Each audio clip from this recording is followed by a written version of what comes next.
It would appear the number of fighters, some former champions, former greats, who are willing to try and help Deontay Wilder in his hour of darkness is growing.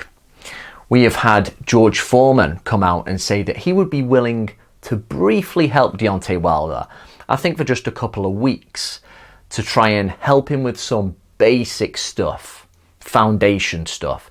I think he spoke about trying to improve his strength, something that George Foreman had in absolute spades, and something that was really missing with Wilder and left him unable to fend off Tyson Fury's attacks, who was, of course, much heavier. I think he says he just wants to be with him for a little bit, not his full-time trainer, and then send him on his merry way. We've had Floyd Mayweather Jr.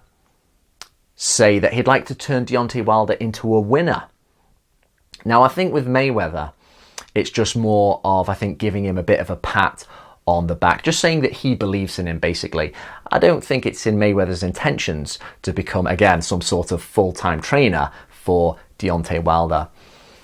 And furthermore, with Mayweather, his style, his skill, it was also intuitive, and this was from a kid that was trained from like the age of 4 or 5, from a family of boxers, completely different to Deontay Wilder's situation. I think Mayweather's skill is just so intuitive, natural, homegrown, and with him not being the best at explaining things, I don't think Mayweather would make the best trainer anyway.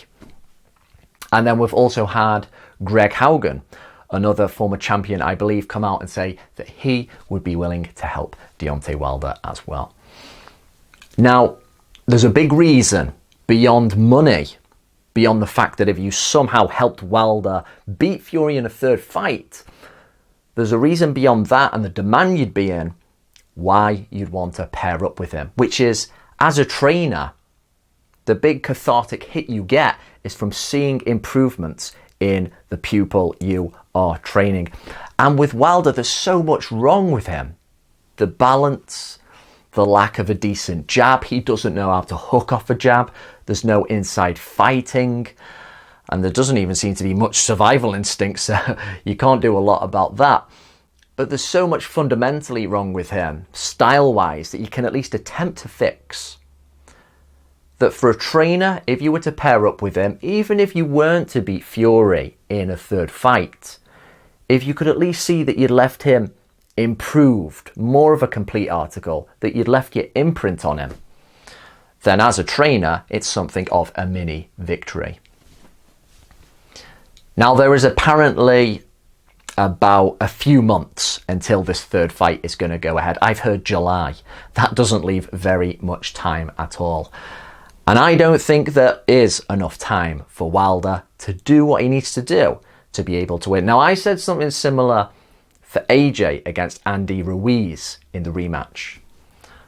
But the difference there is I always felt AJ had the ability to learn.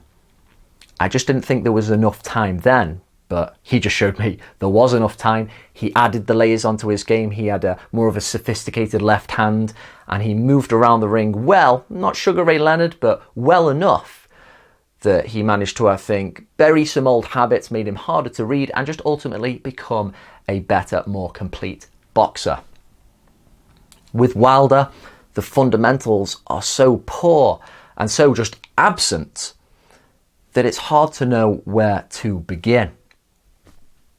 If the fight is going to take place in July, then all Fury apparently needs to do is apply a similar kind of game plan.